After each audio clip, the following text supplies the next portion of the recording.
Hey les amis et bienvenue dans cette semaine dans ma vie. Actuellement je suis un cours à option sur l'enfant et la famille et ce matin du coup j'ai un cours pratique sur l'examen clinique du nourrisson mais avec des vrais bébés. Je me réjouis tellement, mais du coup je vais pas tarder à partir. Cette semaine j'ai pas mal de cours à l'école. Normalement on a un jour par semaine, mais aujourd'hui, demain j'ai un examen, le premier examen du module. Et mercredi j'ai aussi des cours pratiques. Et après je crois à la fin de la semaine ça sera en ligne. En Suisse on n'est pas en confinement, donc on a la chance de pouvoir encore faire nos cours pratiques à l'école avec le masque évidemment. Je vous amène avec moi.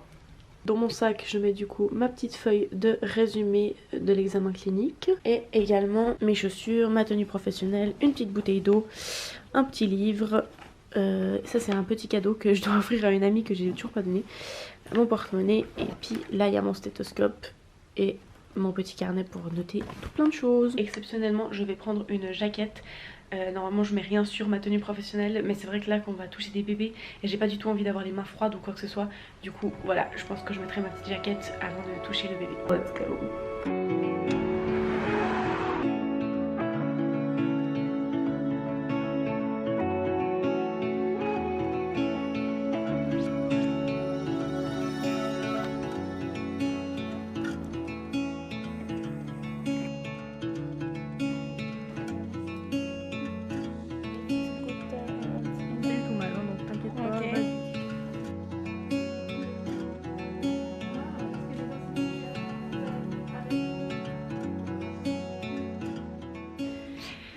Je suis bien rentrée, évidemment j'ai pas pu trop vous filmer parce que évidemment que je vais pas filmer les enfants. Mais du coup je vous inclus des petites parties de l'atelier pratique de la semaine passée où on a fait la prise de sang capillaire et puis tout ce qui est autour de l'isolette et les soins au développement. Sinon ce matin ça s'est super bien passé. C'était un enfant qui avait 10 mois et du coup vraiment il était à courir partout, jouer partout, tout prendre dans ses bras et tout ça. Enfin c'était beaucoup plus compliqué évidemment de faire l'examen clinique avec un petit de cet âge là que c'était avec un bébé de 3 mois. C'était un peu sport mais c'était vraiment super chou de le voir. Tout le monde est tellement de bonne humeur quand on est en présentiel maintenant. On se rend compte de la chance que c'est de pouvoir se voir et d'interagir d'une autre manière que par un écran. Les profs sont de bonne humeur, les élèves sont de bonne humeur, enfin j'adore. Si ça vous intéresse, je vais vous parler un petit peu du coup de l'examen clinique du nourrisson. Un nourrisson c'est donc un enfant de 1 mois à 12 mois. On va un petit peu observer comment il se porte, si tout se passe bien, s'il n'y a pas des alertes cliniques qu'on va découvrir. La première partie du coup ça va être toute une anamnèse avec le parent qui est avec l'enfant. On va demander par exemple voilà, comment s'est déroulée la grossesse,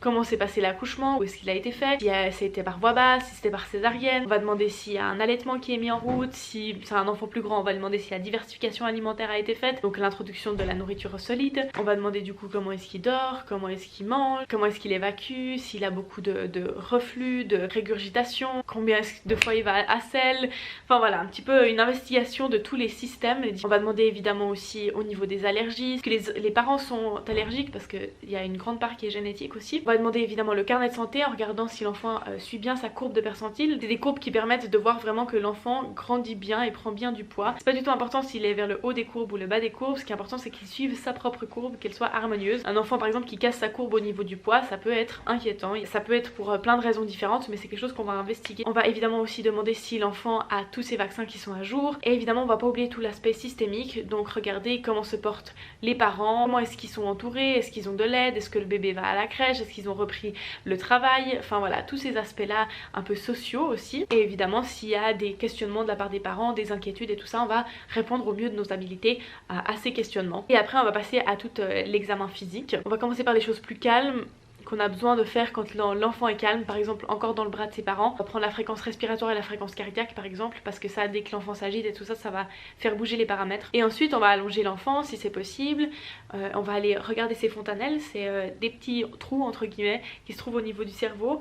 On en a deux qui se ferment progressivement avec l'âge. Ces fontanelles elles servent à deux choses principalement, déjà que la boîte crânienne soit assez malléable pour pouvoir passer à travers le col de l'utérus, et ensuite elles permettent que le cerveau se développe, grandisse avec les années. Elles vont nous donner beaucoup d'indicateurs aussi, par exemple si elles sont creuses ça voudrait dire qu'il y a une déshydratation, et si elles sont bombées ça voudrait dire qu'il y a une hypertension intracrânienne. Voilà, donc on va regarder aussi tous les réflexes archaïques qu'on perd en fait avec les mois, c'est-à-dire le grasping par exemple, quand tu mets un doigt dans la paume d'un nourrisson il va prendre comme ça.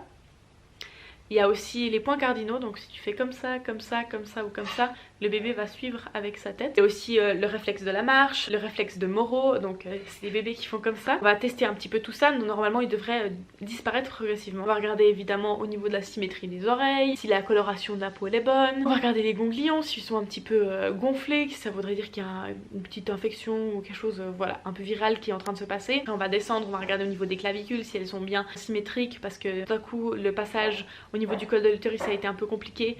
Ça peut créer des fractures ou des petits déplacements. Et regarder le thorax aussi, s'il est bien symétrique, comment l'enfant respire. Après on va prendre son stéthoscope, on va écouter au niveau des poumons si on n'entend pas des râles, des crépitements. On va aussi écouter au niveau du cœur, B1, B2 surtout, voir si les valves se referment bien. Après on va descendre vers l'abdomen, on va regarder déjà l'aspect général. Et ensuite on va aller mettre nos stéthoscopes, regarder si on entend bien les bruits intestinaux. Et ensuite on va venir palper, on va regarder si l'abdomen est bien souple, voilà.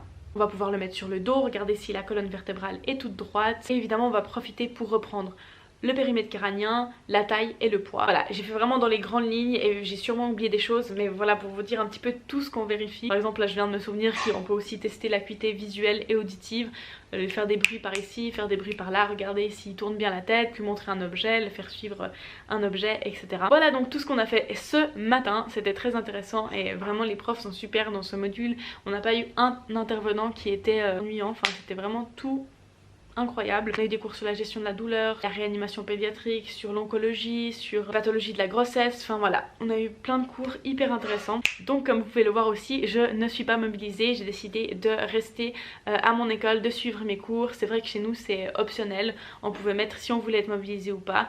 On est beaucoup de notre voilier à ne pas l'avoir fait parce qu'on a déjà vécu en mars. Là en plus on est tous en cours à option qu'on attendait depuis très longtemps et voilà, évidemment que s'ils avaient vraiment le besoin, s'il n'y avait pas assez de monde, on y serait allé aussi évidemment. Mais voilà, vu que c'est pas la situation actuelle, pour l'instant moi je me suis permise de pas me mobiliser et puis de suivre mes cours qui sont juste passionnants. Et voilà, je vous raconterai un petit peu plus tout à l'heure. Ino est en train de faire à manger, on va manger un petit truc et après je vais travailler pour mon examen de demain. A tout de suite.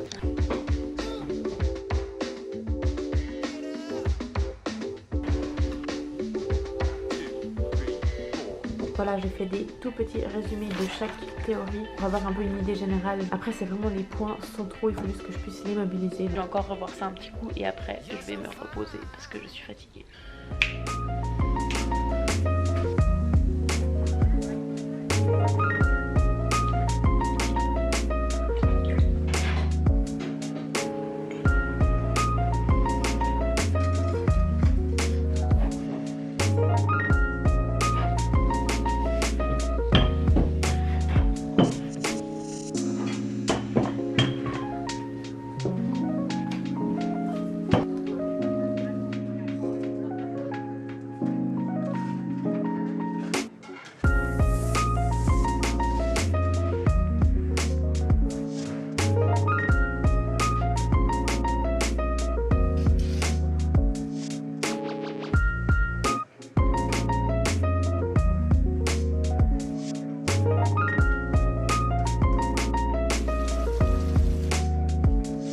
Bon appétit.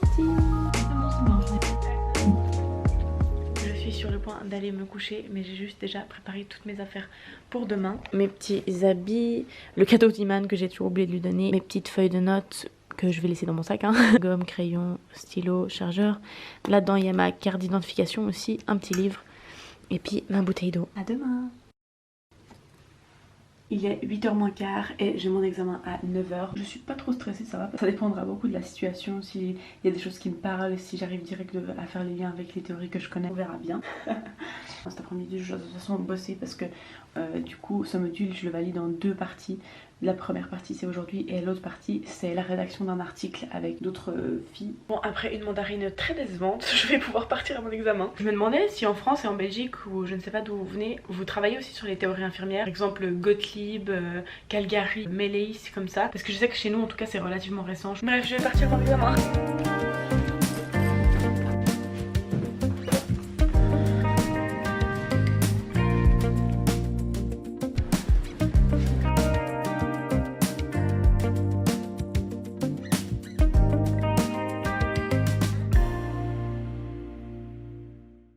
rentrée à la maison après mon examen. C'est passé pas si mal, C'était une situation sur une petite qui avait une leucémie, elle avait une infection et du coup elle était hospitalisée. Avec une maman qui était aussi enceinte, épuisée, une petite qui était très algique. Enfin voilà, il fallait un petit peu ressortir tout ça. Je sais pas ce que ça va donner mais bon, je suis contente que ça soit fait. Petit repas le plus basique du monde mais bon, j'avais très faim.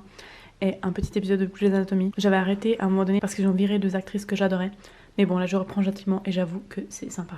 Bon appétit. Je vais me mettre à travailler, j'ai fini de manger. Je vais travailler sur l'article qu'on doit rendre pour la deuxième partie de la validation de ce module. Et on est 5 et on a un groupe super et on travaille sur l'optimisation de la prise en charge de l'enfant issu de la migration, donc de 0 à 18 ans. On a trouvé vraiment plein d'articles scientifiques sur le sujet avec des études et tout ça, donc j'ai déjà tout lu et en fait on s'est réparti 5 catégories différentes. L'impact sur le développement cognitif de l'enfant, l'impact physique avec les maladies, la vaccination, etc. L'impact psychologique, c'est ça dont je m'occupe, les barrières d'accès aux soins et les recommandations de prise en soins. Je vais bosser sur ça durant les prochaines heures et à 15h30 j'ai un rendez-vous avec la responsable du module parce qu'on est 4 à avoir fait un stage aux urgences pédiatriques et vu qu'il y a un cours là-dessus, elle veut un peu avoir notre participation et tout ça. Quand j'ai lu les articles, j'ai vraiment mis tous les points centraux en fait sur la première page, comme ça j'ai pas besoin d'à chaque fois aller regarder tout partout dans l'article pour savoir si ça va parler de ce qui m'intéresse. Eh les amis, c'est le lendemain matin et je vous prends à partir de ma salle de bain. Je vais me maquiller en même temps que je vous parle. Hier du coup j'ai continué à bosser genre jusqu'à 18h et quelques. Et puis après on a mangé tranquillement, donc bref je vous ai pas repris. Du coup ce matin j'ai un cours sur l'entretien systémique. On est par petits groupes et il y a une personne qui joue les parents, une personne qui joue l'infirmière et puis des observatrices quoi, des observateurs. On s'est réparti les rôles et puis on va un peu mimer la situation et puis il va falloir se dépatouiller pour faire un entretien. Voilà. Et après j'ai un cours sur la réanimation pédiatrique et après on va se voir avec mes collègues pour travailler sur la validation. Là j'ai pu avancer toute ma partie. Voilà, du coup je suis déjà prête. Je suis assez contente. Au début des cours en ligne ça a été assez compliqué pour moi. Genre j'étais vraiment pas très bien là-dedans. Je me pose aussi beaucoup de questions sur ce que j'allais faire après et tout ça. Et là pour l'instant ça semble s'être un peu stabilisé. Je suis genre hyper contente d'être en cours. Tout est super intéressant. J'ai des fêtes de Noël où je vais pouvoir retourner chez ma maman, voir ma soeur. Même si ça sera un Noël évidemment particulier. J'espère que vous êtes bien accommodés au cours en ligne. Je sais que pour les étudiants en soins infirmiers en France c'est très compliqué. Donc si c'est votre cas, vraiment courage. N'hésitez pas à venir me parler sur Instagram en DM. Allons-y.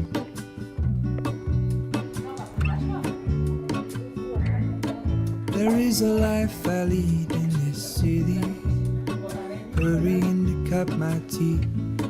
I can take what I need to get by. It doesn't make it easy. The other piece of my heart moves slow, somewhere in the great unknown. When I return from the afterglow, will you carry me like I am? Eh les amis, je suis rentrée à la maison après toute une matinée de cours. En première partie de matinée, un cours sur l'entretien systémique. Et en fait ce qu'on vise à faire c'est un entretien où on va un peu discuter avec la famille. On va investiguer leurs ressources, le lien qu'ils ont entre eux, qui est-ce qui entoure la famille, s'ils ont des ressources, des gens qui les entourent, qui les soutiennent. On va investiguer s'il y a des soucis d'organisation, de fatigue parentale, dans le but de pouvoir vraiment créer un lien de partenariat avec la famille, avoir un meilleur contact avec la famille, une famille qui est plus disponible, donc qui est plus détendue, donc des soins qui se passent mieux, un enfant qui est plus rassuré. Enfin c'est un peu, ça peut débloquer énormément de choses et permettre une prise en charge beaucoup plus facile et possiblement beaucoup plus courte aussi. Donc voilà ce qu'on a travaillé ce matin. Et après en deuxième partie de matinée on avait un cours de réanimation pédiatrique. Alors c'est un peu embêtant parce que du coup la moitié du cours a été annulée parce que l'intervenant est mobilisé dans son service, donc il pouvait pas venir. On a vu un peu la première prise en charge, à quoi est-ce qu'on doit être attentif, c'est le ABC, la airway, breathing et puis circulation, puis tout ce qui est de l'aspiration, le massage cardiaque et de l'insufflation. Et c'est vrai que c'est des choses qu'on connaissait déjà un peu, alors que par exemple le chariot d'urgence, la préparation des médicaments d'urgence, les protocoles des différents services, ça en fait on a très peu vu et je trouve que du coup on n'est pas encore très bien préparé à prendre en charge une situation de réanimation. Parce que c'est un petit peu dommage, mais je me demande si c'était pas du coup un peu la partie de l'autre atelier. On a revu aussi la manipulation en cas d'étouffement du nourrisson. Et entre les deux cours, du coup vu qu'un des ateliers était annulé, on a travaillé avec mon groupe sur l'article qu'on doit écrire. Du coup cet après-midi j'ai congé, je vais en profiter pour faire du montage. Je vais commencer le montage de cette vidéo. Voilà. Hier du coup Lino il a fait un petit repas avec du riz, du tofu et des poireaux au lait de coco et curry. Puis il y avait plus de riz, du coup j'ai rajouté le maïs de hier. Donc petit reste et puis un petit épisode de Grey's Anatomy évidemment.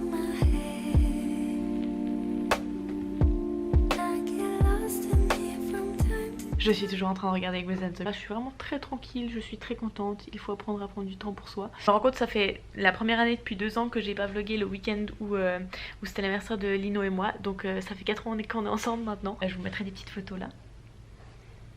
Merci à ma soeur d'avoir pris les photos. Bref, du coup je suis toute tranquille et puis je vais en profiter.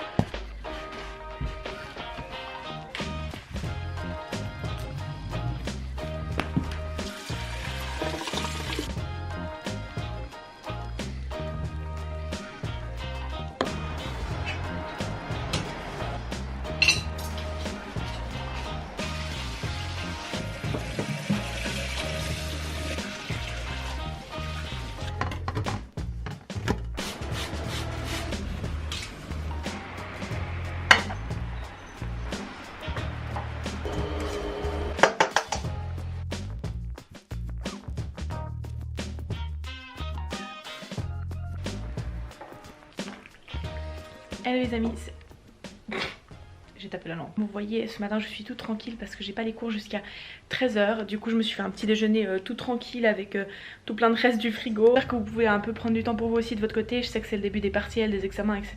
Donc c'est vrai qu'en 3ème on est quand même plus tranquille vu qu'on n'a pas encore commencé le travail de bachelor. Donc le travail de fin d'études, pour l'instant ça va quoi, c'est gérable. Mais tenez bon.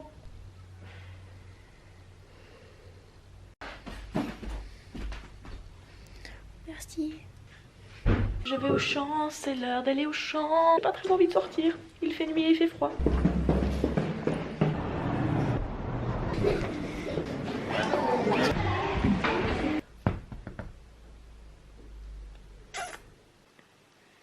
C'est le lendemain matin et je suis déjà en cours. Un cours sur l'école à l'hôpital. Et du coup Lino est pas là, du coup je m'installe sur le bureau, c'est quand même plus agréable.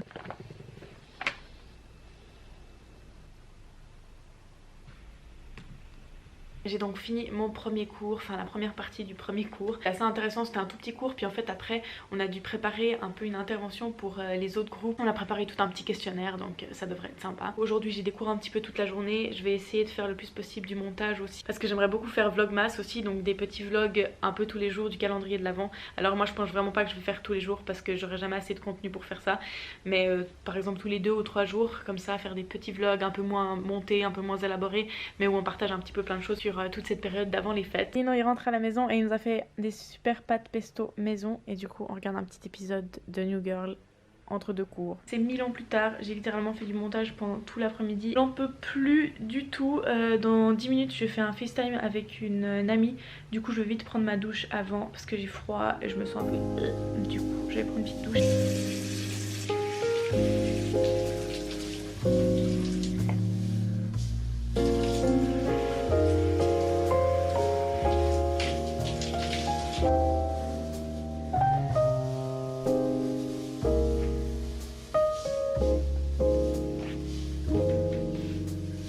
Ma pote a carrément annulé parce que sa coloc a le Covid et apparemment elle fait que de vomir et du coup elle va rester un peu avec elle. Ce que je comprends tout à fait. Je suis de retour sur le montage. J'en peux plus. Mais Lino il va bientôt rentrer et nous apporter des sushis, donc je me réjouis de passer une soirée un peu tranquille. C'est un vendredi soir hyper classe. Bref, j'y retourne. Du coup je vais terminer ici, j'espère que ça vous aura plu. N'hésitez pas à me suivre sur Instagram, c'est là que je vous donne un petit peu des nouvelles plus en direct. Et puis d'ailleurs je vous ai demandé si ça vous plairait que je fasse quelques vlogmas. En tout cas dites-moi en commentaire si ça vous plairait. Et puis je vous embrasse et je vous retrouve très vite.